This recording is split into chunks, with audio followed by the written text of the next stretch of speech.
फरिश्ते मुझसे पूछेंगे मोहब्बत उससे क्यों की थी। हाँ। तुमसे पूछ के करती।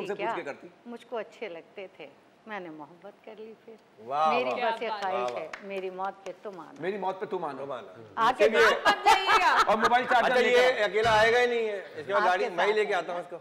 कि हमारी क्या मजाल के आपके बारे में कुछ कहते हैं। हमारी क्या मजाल के आपके बारे में कुछ कहते हैं। आपका तो कैरेक्टर ही ऐसा है कि अल्फाज साथ ही नहीं देते। ये तो बेस्ट रहा, इसमें मैं आपके साथ हूँ। बेस्ट कि भाई शेर भी तुम और चीते भी तुम। शेर भी तुम और चीते भी तुम। और सुना कल गधों की रेस में जीते भी तुम। कि घंटों का सफर मिनटों में खत्म हो जाता है। घंटों का सफर मिनटों में खत्म हो जाता है जब आपके पीछे कुत्ता लग जाता है।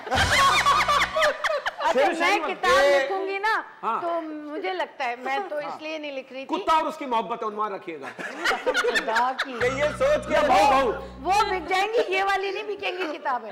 ये अर्ज किया है कि ये सोच के रूह कांप गई हमारी। ये सोच कर रूह कांप गई हमारी। 500 रुपए की हो गई नल्ली निहारी। नहीं ज्यादा हो गई। ये तो सबसे बड़ा दुख है भाई कि ना कोई शाइस्ता ना कोई अंबर, ना कोई शाइस्ता ना कोई अंबर, ना कोई राब्ता ना कोई नंबर। ये बात असवर मुझे उलझे तेरे ख्यालों में ऐसे, उलझे तेरे ख्यालों में ऐसे अफ्रीकन बच्चे के बाल हो जाते।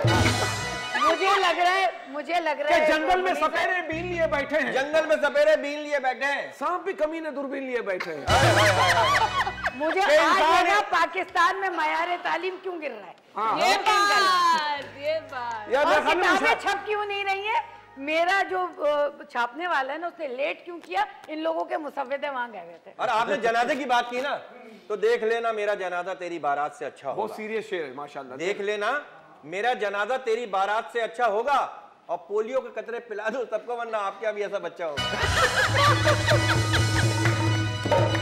एक मौजी शेर, इसके बाद शेर एंड है कि अगर आपकी शक्ल गधे से मिलती है, अगर आपकी शक्ल गधे से मिलती है तो इसमें बेचारे गधे की क्या गलती है।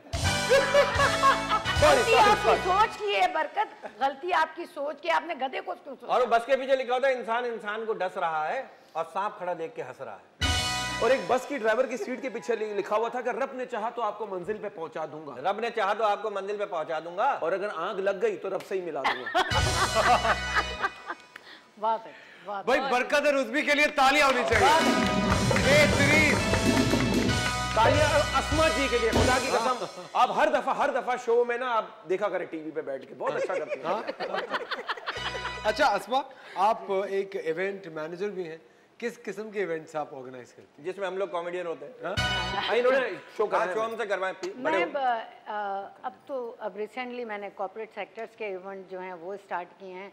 वैसे शादी ब्याह में जो मेहंदी और शादी के इवेंट्स होते हैं ना, सिर्फ मेहंदी और शादी, नॉट वलीमा वगैरह, उसमें मुझे लगता है कि थोड़ी सी कोई जिद्दत हो सकती है ख़वातीन के लिए। कोई अच्छे सेगमेंट्स हमने क्योंकि सीखा इंडस्ट्री से, तो हम नए सेगमेंट्स जो हैं वो ख़वातीन से, जो डोमेस्टिक ख़वातीन हैं जो घरों में शादियां कर रही होती हैं, तो उनके मायों की रसूमात हो गई, उनकी मेहंदी की रसूमात हो गई। उस तरह के इवेंट्स को ऑर्गेनाइज़ करते करते कुछ आप लोगों के सेट पर से बहुत कुछ सीखा, आप लोगों के साथ रह के बहुत कुछ सीखा, तो वो हमने घरों में अप्लाई किया और कम बजट में अप्लाई किया कि फिर ख़वातीन खुश होती हैं कि नहीं अच्छा लगता है कि हम भी किसी शो का हिस्सा हैं। हाँ। तो गुड फीलिंग्स आती हैं। और फिर हर शख्स जो है वो इतने बड़े पैराए में काम नहीं कर सकता। मईशत जिस अंदाज में जा रही है वहाँ तो आपको पता है ना होने के बराबर है, बजट है ही नहीं किसी के पास। लेकिन खुशियों का कोई बजट नहीं होता, तो हम ये चाहते हैं कि जो भी खुशियाँ सेलिब्रेट करना चाहते हैं हम उनके साथ हो। बेहतरीन। ख़वातीन और हज़रात, वक्त हो जाता है एक छोटे से ब्रेक का, मिलते हैं आपसे ब्रेक।